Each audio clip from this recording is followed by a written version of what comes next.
दोस्तों, हम लेकर आए हैं मृत्यु के बाद आत्मा की यात्रा का अंतिम भाग, भाग 4। आप लोग हमारे तीनों भाग ज़रूर देखें, तभी आपको समझ में आएगा इसकी जानकारी। तो हम प्रारंभ करते हैं लास्ट भाग 4। अगले जन्म की तैयारी इसमें होती है। दोस्तों, जब आत्मा अपने पाप पुण्य का फल भोग लेती है, चाहे वह नरक में दुख झेल कर हो या स्वर्ग में सुख पाकर, तो उसका अगला चरण शुरू होता है। आत्मा को पुनः धरती पर जन्म लेना होता है। पूर्व जन्म केवल एक विश्वास का कल्पना नहीं, बल्कि शास्त्रों में इसे आत्मा की अनिवार्य यात्रा बताया गया है। आत्मा ने ना तो जन्म लेती है और ना मरती है, वह केवल शरीर बदलती है। जैसे मनुष्य पुराने वस्त्र त्याग कर नए वस्त्र पहनता है, यमलोक में आत्मा के कर्मों के अनुसार उसे यह निर्णय सुनाया जाता है कि उसका अगला जन्म किस रूप में होगा।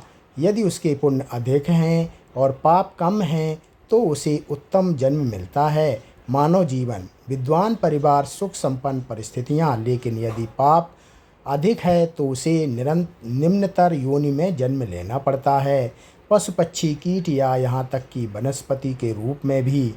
नया जीवन और कर्म का चक्र। आत्मा जब नया जन्म लेती है तो अपने पिछले जन्म की सारी बातें भूल जाती है। यह भूलना आवश्यक है, वरना नया जीवन असंभव हो जाता है। लेकिन पिछले जन्म के कर्म उसका पीछा नहीं छोड़ते। इन्हें संस्कार और भाग्य के रूप में जाना जाता है। यही कारण है कि कोई व्यक्ति जन्म से ही सुख संपन्न होता है और कोई जन्म से ही कष्ट भोगता है। ये सब उसके पूर्व जन्म के कर्मों का फल होता है। आत्मा का भोजन फिर से उसी प्रकार बदल जाता है। जब तक वह सूक्ष्म रूप में होती है, तब तक पिंडदान और तर्पण ही उसका आहार होते हैं। लेकिन नया शरीर मिलने के बाद वह फिर से स्थूल भोजन ग्रहण करती है। इस प्रकार आत्मा चक्र में घूमती रहती है। जन्म, मृत्यु, परलोक और पूर्व जन्म, पुनर्जन्म, दुख और सुख का रहस्य।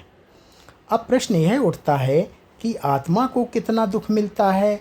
इसका सीधा उत्तर है, आत्मा को उतना ही दुख और सुख मिलता है जितना उसने अपने कर्मों से अर्जित किया है। यदि उसने लोभ, क्रोध, हिंसा और छल कपट से जीवन जिया है, तो उसे मृत्यु के बाद दुख और यातना अवश्य मिलती है। यदि उसने दया, करुणा, सत्य और सेवा से जीवन बिताया है, तो उसे मृत्यु के बाद भी शांति और आनंद मिलता है। मृत्यु के बाद आत्मा की सबसे बड़ी पीड़ा यही होती है कि वह अपनों को देख सकती है, लेकिन उससे संवाद नहीं कर सकती। वह भूख प्यास महसूस करती है, लेकिन खुद कुछ खा पी नहीं सकती। यही कारण है कि श्राद्ध, तर्पण और पितरों की स्मृति अत्यंत महत्वपूर्ण मानी गई है। मोक्ष की अवस्था। हिंदू दर्शन में एक और मार्ग बताया गया है, मोक्ष। यह पुनर्जन्म के चक्र से मुक्ति है।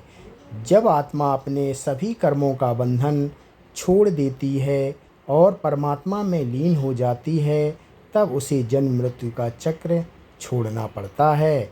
मोक्ष प्राप्त आत्मा को ना तो स्वर्ग चाहिए और ना नरक का भय रहता है।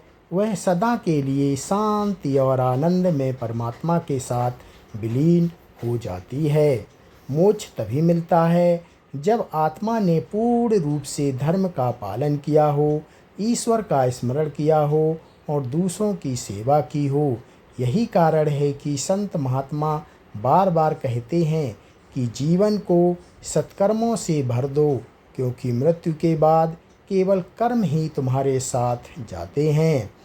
निष्कर्ष, मृत्यु से जन्म, पूर्व जन्म तक की यात्रा। अब यदि हम पूरे प्रवाह को एक साथ देखें तो आत्मा की यात्रा इस प्रकार है। नंबर 1, मृत्यु के क्षण में आत्मा शरीर से अलग होती है और 13 दिन तक घर के आसपास रहती है। नंबर 2, उसे भूख प्यास लगती है और केवल पिंड दान व तर्पण से ही तृप्ति मिलती है। नंबर 3, यमदूत उसे यमलोक ले जाते हैं, जहाँ चित्रगुप्त उसके कर्मों का हिसाब प्रस्तुत करते हैं। नंबर 4, पाप पुण्य के अनुसार आत्मा को नरक या स्वर्ग भेजा जाता है। नंबर 5, जिन आत्माओं को शांति नहीं मिलती वे प्रेत लोक में भटकती हैं। जिनके लिए विधिवत श्राद्ध किया जाता है वे पितृलोक पहुँचती हैं। नंबर 6, स्वर्ग और नरक में अपने अपने फल भोगने के बाद आत्मा को पुनर्जन्म लेना पड़ता है। नंबर 7, अंततः आत्मा का परम लक्ष्य मोक्ष है, जहाँ उसे जन्म मृत्यु के चक्र से मुक्ति मिलती है। दोस्तों, ये हमारी चारों भाग यहीं पर समाप्त होते हैं। आप लोग 1 से लेकर 4 तक चारों भाग ज़रूर पढ़ें, इससे आपको बहुत जानकारी मिलेगी।